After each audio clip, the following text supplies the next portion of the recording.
പിതാവും പുത്രനും പരിശുദ്ധ റൂഹായുമാകുന്ന സത്യേക ദൈവത്തിന്റെ വലിയ തിരുനാമത്തിൽ തനിക്ക് സ്തുതി. എന്നെ കേൾക്കുവാൻ സർവശക്തനായ ദൈവം വീണ്ടും ഇടയാക്കുന്ന എല്ലാ അനുഗ്രഹിക്കപ്പെട്ട പ്രേക്ഷകർക്കും കർത്തൃനാമത്തിൽ എൻ്റെ ഹൃദയംഗമായ സ്നേഹവന്ദനങ്ങൾ. ദൈവഹിതമെങ്കിൽ ഇന്ന് നിങ്ങളോടൊപ്പം പങ്കുവയ്ക്കുവാൻ ആഗ്രഹിക്കുന്നത്, രണ്ട് വേരുകൾ ഒരു വൃക്ഷമാകുമ്പോൾ വിവാഹവും ബന്ധങ്ങളും പവിത്രമാണ് എന്ന വിഷയമാണ്. വിവാഹവും ബന്ധങ്ങളും ദൈവത്തിൽ നിന്നുള്ള പരിശുദ്ധമായ ദാനങ്ങളാണെന്ന് നമ്മൾ ഓർക്കുമ്പോൾ അത് പരസ്പരമുള്ള നമ്മുടെ പെരുമാറ്റത്തെ മാറ്റുന്നു. നമ്മുടെ വാക്കുകൾ കൂടുതൽ ശ്രദ്ധയുള്ളതാകുന്നു. ക്ഷമിക്കാൻ നാം വേഗത്തിൽ തയ്യാറാകുന്നു. വികാരങ്ങൾ മാറിമറിഞ്ഞാലും നമ്മുടെ പ്രതിബദ്ധത കൂടുതൽ ശക്തമാകുന്നു. ഇത് നമ്മെ ഓർമ്മിപ്പിക്കുന്നത് വാക്കുകൾ ശ്രദ്ധയോടെ സംസാരിക്കണം. സദൃശവാക്യങ്ങൾ 18:21. ക്ഷമ വേഗത്തിൽ നൽകണം. എഫേസ്യർ 4:32. വികാരങ്ങളിൽ മാറ്റമുണ്ടായാലും പ്രതിബദ്ധത ശക്തമായിരിക്കണം. 1 കൊരിന്ത്യർ 13:7. പ്രിയ സഹോദരീ സഹോദരന്മാരെ, നിങ്ങൾക്ക് സമാധാനം ഉണ്ടാകട്ടെ.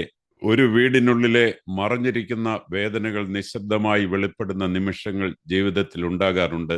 ചിലപ്പോൾ ഒരു ഭർത്താവോ ഭാര്യയോ പറയുന്ന ചില വാക്കുകൾ സന്തോഷത്തോടെ തുടങ്ങിയ ഒരു ജീവിതം എങ്ങനെ പതുക്കെ സങ്കടത്തിലേക്ക് മാറിയെന്ന് കാണിച്ചു തരുന്നു. എന്നാൽ വിവാഹം എന്നത് ഒരു താൽക്കാലിക ക്രമീകരണമല്ലെന്ന് ദൈവവചനം നമ്മെ പഠിപ്പിക്കുന്നു. അത് ദൈവം തന്നെ രൂപകൽപ്പന ചെയ്ത ഒരു പരിശുദ്ധ ഉടമ്പടിയാണ്. നമ്മൾ കേട്ട കവിതയിൽ പ്രണയത്തെ വലിയ ചൂടും ആവേശവും പുറപ്പെടുവിക്കുകയും എന്നാൽ പിന്നീട് തണുക്കുകയും ചെയ്യുന്ന ഒരു അഗ്നിപർവ്വതത്തോടാണ് ഉപമിച്ചിരിക്കുന്നത്. ഈ വിവരണം നമ്മെ അത്ഭുതപ്പെടുത്തിയേക്കാം. പക്ഷേ പല രീതിയിൽ ഇത് മനുഷ്യബന്ധങ്ങളുടെ ഒരു സത്യത്തെ പ്രതിഫലിപ്പിക്കുന്നു. പ്രണയത്തിന്റെ ആദ്യഘട്ടം പലപ്പോഴും ആവേശം, അഭിനിവേശം, വികാരങ്ങൾ എന്നിവയാൽ നിറഞ്ഞതാണ്. എന്നാൽ വിവാഹത്തിന്റെ അടിത്തറ വികാരങ്ങളെക്കാൾ ആഴമുള്ള ഒന്നായിരിക്കണമെന്ന് വിശുദ്ധ ഗ്രന്ഥം നമ്മെ ഓർമ്മിപ്പിക്കുന്നു. ഉൽപ്പത്തി 2:24 ദൈവം വിവാഹത്തിന്റെ പരിശുദ്ധമായ രൂപകൽപ്പന സ്ഥാപിക്കുന്നു. അതുകൊണ്ട് പുരുഷൻ തന്റെ അപ്പനെയും അമ്മയെയും വിട്ട് ഭാര്യയോട് പറ്റിച്ചേരും, അവർ ഏക ശരീരമായി തീരും. ശ്രദ്ധിക്കുക, ഏക ശരീരം. രണ്ടുപേർ വെറുതെ വശങ്ങളിലായി ജീവിക്കുന്നു എന്നല്ല ദൈവം പറയുന്നത്, അവർ ഒന്നായി മാറുന്നു എന്നാണ്. കവിതയിൽ പറയുന്നത് പോലെ രണ്ട് മരങ്ങളുടെ വേരുകൾ തമ്മിൽ ആഴത്തിൽ പിണഞ്ഞ് ഒടുവിൽ അവ ഒരു മരമായി മാറുന്ന ചിത്രത്തിന് സമാനമാണിത്. വിവാഹത്തിന്റെ തുടക്കത്തിൽ പല ദമ്പതികളും ഈ അഗ്നിപർവ്വത ഘട്ടം അനുഭവിക്കുന്നു. അവിടെ ആവേശവും സന്തോഷവുമുണ്ട്. എന്നാൽ സമയം കടന്നു പോകുമ്പോൾ ഉത്തരവാദിത്തങ്ങൾ വർദ്ധിക്കുന്നു. ജോലി, സാമ്പത്തിക കാര്യങ്ങൾ, കുട്ടികൾ, ആരോഗ്യം, തെറ്റിദ്ധാരണകൾ, ചിലപ്പോൾ നിരാശകൾ. ബന്ധത്തിലെ വസന്തകാല പൂക്കൾ കൊഴിഞ്ഞു പോയേക്കാം. എന്നാൽ വെറും പൂക്കളെ മാത്രം ആശ്രയിച്ച് വിവാഹ ജീവിതം മുന്നോട്ടു പോകാൻ ദൈവം ഒരിക്കലും ഉദ്ദേശിച്ചിട്ടില്ല. അപ്പോസ്തലനായ പൗലോസ് എഫേസ്യർ 5:25 സ്നേഹത്തിന് മറ്റൊരു നിർവചനം നൽകുന്നു. ഭർത്താക്കന്മാരെ, ക്രിസ്തു സഭയെ സ്നേഹിച്ചതുപോലെ നിങ്ങളുടെ ഭാര്യമാരെ സ്നേഹിപ്പീൻ. അവൻ അവൾക്ക് വേണ്ടി തന്നെത്താൻ ഏൽപ്പിച്ചു കൊടുത്തുവല്ലോ. ഇത്തരത്തിലുള്ള സ്നേഹം വെറുമൊരു വികാരമല്ല, അത് ത്യാഗമാണ്, അത് പ്രതിബദ്ധതയാണ്. വികാരങ്ങളിൽ മാറ്റമുണ്ടായാലും മറ്റേ വ്യക്തിയെ ചേർത്ത് പിടിക്കുവാൻ തിരഞ്ഞെടുക്കുന്ന തീരുമാനമാണത്. കവിതയിൽ പറയുന്ന വളരെ ശക്തമായൊരു കാര്യമുണ്ട്. പ്രണയത്തിന്റെ ആവേശം കത്തിത്തീർന്നതിന് ശേഷം ബാക്കിയാകുന്നതാണ് യഥാർത്ഥ സ്നേഹം. മറ്റൊരു തരത്തിൽ പറഞ്ഞാൽ, വികാരങ്ങളുടെ വെടിക്കെട്ടുകൾ അവസാനിക്കുമ്പോഴാണ് സ്നേഹത്തിന്റെ യഥാർത്ഥ പ്രവർത്തനം ആരംഭിക്കുന്നത്. ബൈബിൾ ഇതിനോട് പൂർണ്ണമായും യോജിക്കുന്നു. 1 കൊരിന്ത്യർ 13:4-7 വരെയുള്ള വാക്യങ്ങളിൽ സ്നേഹത്തെക്കുറിച്ചുള്ള പ്രശസ്തമായ വിവരണം നാം വായിക്കുന്നു. സ്നേഹം ദീർഘമായി ക്ഷമിക്കുന്നു, ദയ കാണിക്കുന്നു. സ്നേഹം സ്പർദ്ധിക്കുന്നില്ല, പുകഴുന്നില്ല, അഹങ്കരിക്കുന്നില്ല, അയോഗ്യമായി നടക്കുന്നില്ല, സ്വാർത്ഥം അന്വേഷിക്കുന്നില്ല, എല്ലാം സഹിക്കുന്നു, എല്ലാം വിശ്വസിക്കുന്നു, എല്ലാം പ്രത്യാശിക്കുന്നു, എല്ലാം അതിജീവിക്കുന്നു. ഇവിടെയുള്ള മിക്കവാറും എല്ലാ വാക്കുകളും ഒരു തീരുമാനത്തെയാണ് വിവരിക്കുന്നത്, അല്ലാതെ ഒരു വികാരത്തെ അല്ല. ക്ഷമ ഒരു തിരഞ്ഞെടുപ്പാണ്. ദയ ഒരു തിരഞ്ഞെടുപ്പാണ്. മാപ്പ് നൽകുക എന്നത് ഒരു തീരുമാനമാണ്. പിടിച്ചു നിൽക്കുക എന്നത് ഒരു തിരഞ്ഞെടുപ്പാണ്. ഇവിടെയാണ് ഇന്ന് പല വിവാഹ ബന്ധങ്ങളും തളരുന്നത്, തകരുന്നത്. പ്രണയത്തിലാകുന്നതിൻ്റെ ആവേശം ആഘോഷിക്കുന്ന നമ്മുടെ സംസ്കാരം പ്രതിബദ്ധതയിലൂടെയും വിനയത്തിലൂടെയും ക്ഷമയിലൂടെയും സ്നേഹത്തിൽ നിലനിൽക്കാനുള്ള പരിശുദ്ധമായ ഉത്തരവാദിത്വത്തെക്കുറിച്ച് പഠിപ്പിക്കുന്നില്ല. വിവാഹത്തിന്റെ ശാശ്വത സ്വഭാവത്തെക്കുറിച്ച് യേശു തന്നെ ശക്തമായി സംസാരിച്ചിട്ടുണ്ട്. മത്തായിയുടെ സുവിശേഷം 19:6 അവൻ പറഞ്ഞു, ദൈവം യോജിപ്പിച്ചതിനെ മനുഷ്യൻ വേർപിരിക്കരുത്. വിവാഹം എന്നത് രണ്ട് വ്യക്തികൾ തമ്മിലുള്ള കരാർ മാത്രമല്ല, അത് ദൈവം യോജിപ്പിച്ച ഒരു കൂട്ടായ്മയാണ്. ഒരു ദമ്പതികൾ ദൈവം മുമ്പാകെ വിശ്വസ്തത വാഗ്ദാനം ചെയ്യുമ്പോൾ സ്വർഗം ആ ഉടമ്പടിക്ക് സാക്ഷ്യം വഹിക്കുന്നു. രണ്ട് മരങ്ങൾ ഭൂമിക്കടിയിൽ വളർന്ന് അവയുടെ വേരുകൾ തമ്മിൽ ആഴത്തിൽ വേർപെടുത്താനാവാത്ത വിധം പിണയുന്ന മനോഹരമായ ചിത്രത്തോടെയാണ് കവിത അവസാനിക്കുന്നത്. അവ പിന്നീട് രണ്ട് മരങ്ങളല്ല, ഒന്നാണ്. വിവാഹത്തിന്റെ ഏറ്റവും ശക്തമായ ഭാഗം പലപ്പോഴും അദൃശ്യമാണെന്ന് ഇത് നമ്മെ ഓർമ്മിപ്പിക്കുന്നു. ലോകം കാണുന്നത് പൂക്കളെയാണ്, ആഘോഷങ്ങൾ, പുഞ്ചിരികൾ, ഫോട്ടോകൾ, സന്തോഷ നിമിഷങ്ങൾ. എന്നാൽ വിവാഹത്തിന്റെ യഥാർത്ഥ കരുത്ത് നിശബ്ദമായി വളരുന്നത് ഭൂമിക്കടിയിലാണ്.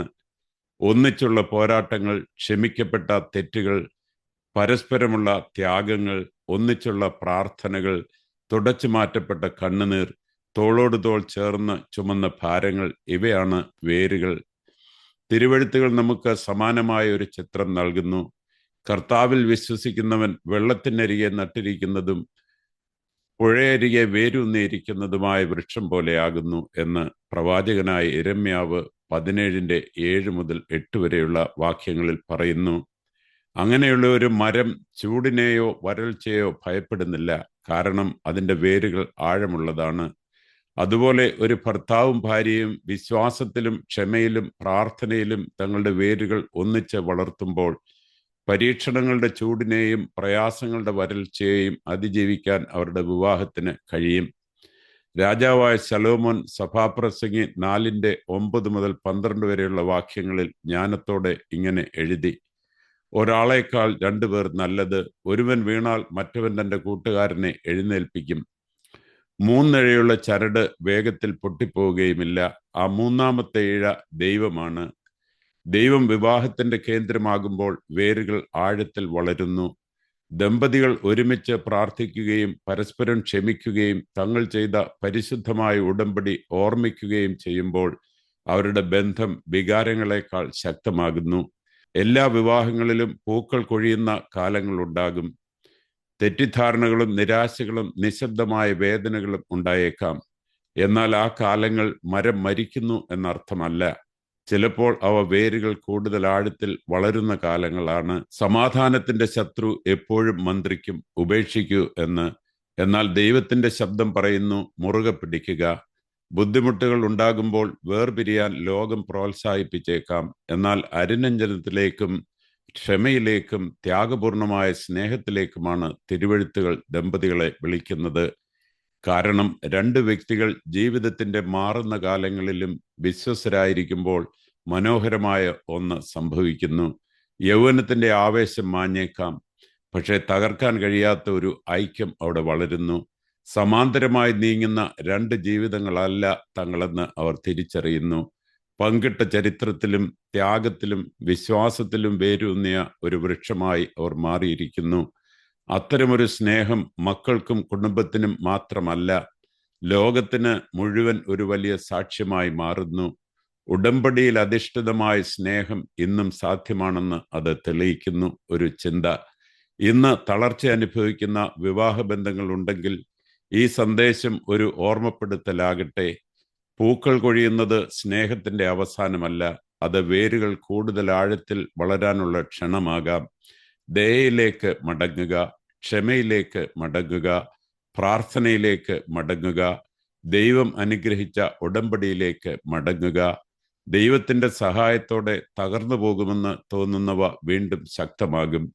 ജീവിതത്തിലെ വിവിധ കാലഘട്ടങ്ങളിലും രണ്ട് ഹൃദയങ്ങൾ വിശ്വസ്തയോടെ നിലകൊള്ളുമ്പോൾ ദൈവത്തിന് കീഴിൽ അവരുടെ വേരുകൾ ആഴത്തിൽ പിണയുകയും ഒരിക്കൽ രണ്ട് ജീവിതങ്ങളായിരുന്നത് എല്ലാ കൊടുങ്കാറ്റുകളെയും അതിജീവിക്കുന്ന ശക്തമായ ഒരു വൃക്ഷമായി മാറുകയും ചെയ്യുന്നു. നമുക്ക് പ്രാർത്ഥിക്കാം. ഞങ്ങളുടെ സ്വർഗീയ പിതാവേ, അവിടുന്ന് സ്നേഹത്തിന്റെ ഉറവിടവും വിവാഹത്തിന്റെ ശില്പിയുമാണല്ലോ. തുടക്കം മുതൽ പുരുഷനും സ്ത്രീയും ഏക ശരീരമായി മാറാനും ഒന്നിച്ച് നടക്കാനും പരസ്പരം താങ്ങാനും അവിടുത്തെ വിശ്വസ്തത പ്രതിഫലിപ്പിക്കുവാനും അവിടുന്ന് ആഗ്രഹിച്ചു. കർത്താവെ, ഇന്ന് പ്രയാസം അനുഭവിക്കുന്ന ഓരോ വിവാഹ ബന്ധങ്ങളെയും അവിടുന്ന് ശക്തിപ്പെടുത്തണമേ. മുറിവുകളുള്ളിടത്ത് സൗഖ്യം നൽകണമേ. ദേഷ്യമുള്ളിടത്ത് ക്ഷമ നൽകണമേ. അകൽച്ചയുള്ളിടത്ത് അടുപ്പം പുനഃസ്ഥാപിക്കണമേ. വികാരങ്ങളാൽ മാത്രമല്ല, ക്രിസ്തു തൻ്റെ സഭയെ സ്നേഹിച്ചതുപോലെ ക്ഷമയോടും വിനയത്തോടും ത്യാഗത്തോടും കൂടെ സ്നേഹിക്കുവാൻ ഭർത്താക്കന്മാരെയും ഭാര്യമാരെയും പഠിപ്പിക്കണമേ. വീടുകൾ സമാധാനത്തിൻ്റെ ഇടങ്ങളായി മാറട്ടെ. അവിടെ വിശ്വാസത്തിലൂടെയും പ്രാർത്ഥനയിലൂടെയും വേരുകൾ ആഴത്തിൽ വളരട്ടെ. അങ്ങയിൽ വിശ്വസിക്കുന്ന ഓരോ വിവാഹ ബന്ധവും ജീവജലത്തിൻ്റെ അരികിൽ നട്ടിരിക്കുന്ന വൃക്ഷം പോലെ ഉറച്ചു നിൽക്കട്ടെ. എല്ലാ കാലങ്ങളിലും ഫലം നൽകട്ടെ. ഞങ്ങളുടെ രക്ഷകനായ യേശു ക്രിസ്തുവിൻ്റെ നാമത്തിൽ ഞങ്ങൾ ഇത് ചോദിക്കുന്നു. പ്രിയ ശ്രോതാക്കളെ, ഞങ്ങൾ നിങ്ങളെ ഏവരെയും സ്നേഹിക്കുന്നു. ദൈവം നിങ്ങളെ എല്ലാവരെയും അനുഗ്രഹിക്കട്ടെ. ആമേൻ.